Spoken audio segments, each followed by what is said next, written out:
السلام عليكم ورحمة الله وبركاته. أهلا ومرحبا بكم في حلقة جديدة وخبر جديد. توتنهام يرفض عرض بايرن الثاني لهاري كين. سيرفض توتنهام عرض بايرن ميونخ الثاني لضم نجم الفريق اللندني هاري كين بحسب تقرير صحفي إنجليزي. وقدم بطل ألمانيا عرضا ثانيا بقيمة 70 مليون جنيه استرليني بعدما حصل على مؤشرات تفيد بأن كين يريد الانضمام إليه. ومع ومع تبقي عام واحد في عقد كين، يأمل توتنهام في بيعه إلى نادي آخر إنجلترا بدلا من خسارته مجانا الصيف المقبل.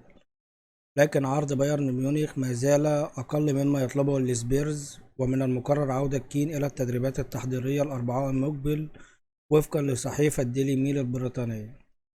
ويستعد توتنهام للقيام بجولة استعدادية في استراليا وتايلاند وسنغافورة قبل انطلاق الموسم الجديد. وجعل توماس توخيل مدرب بايرن ميونخ كين هدفه الأول، بينما يحاول العملاق البافاري ملء الفراغ الذي خلفه رحيل المهاجم البولندي روبرتو ليفاندوسكي الصيف الماضي.